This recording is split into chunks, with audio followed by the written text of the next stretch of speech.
పౌర్ణమి అంటేనే అమ్మవారికి అభిషేకాలు ఎక్కడైనా ఉంటుంది కనుక అభిషేకాలు లేకున్నా శ్రీచక్రం ఉన్నా శ్రీచక్రానికి కుంకుమార్చన జరిపించుకోండి. ఎక్కడైనా శ్రీచక్ర అభిషేకం కానీ లేదా అమ్మవారికి ఉదయం అభిషేకం కానీ తప్పకుండా జరుగుతుంది.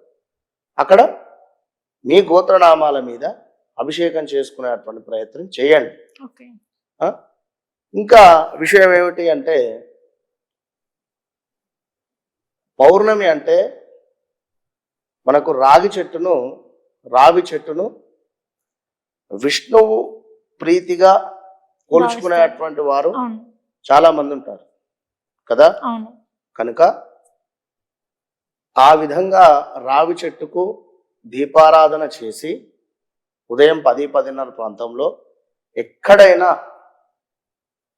10-10:30 వరకు ఇప్పటి వరకు ఎవరు చెప్పని విషయము రహస్య పరిహార శాస్త్రంలో మనకేముంది అంటే పౌర్ణమి తిథి నాడు అమ్మవారు రావి చెట్టు వద్దకు వచ్చి కూర్చుంటుంది అని మనకు పరిహార శాస్త్రంలో చెప్పడం జరుగుతుంది.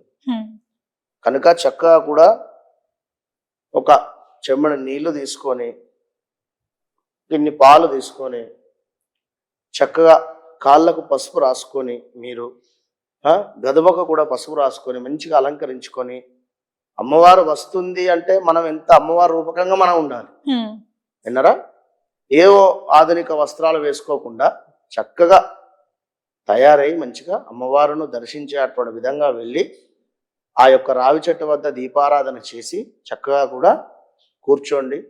అమ్మవారి నామాలు శ్రీ అయి నమః కానీ మొట్టమొదలు ఉండేదే ప్రకృతి నమః. అదే చెట్టు కింద కూర్చుంటున్నారు కనుక ప్రకృతి నమః అనేటువంటి నామాన్ని 108 సార్లు చదువుకోండి.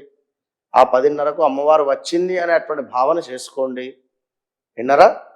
ఇక అమ్మవారికి సంబంధించి ఏదైనా పండు కానీ లేదా స్వీట్ కానీ లడ్డూలు కానీ ఏవైనా నివేదన చేసి ఆ యొక్క చెట్టు వద్ద వస్త్రాలు కానీ వీటిని బ్రాహ్మణులకు దానం ఇచ్చేటువంటి ప్రయత్నం చేయాలి ఈ పౌర్ణమి రోజున.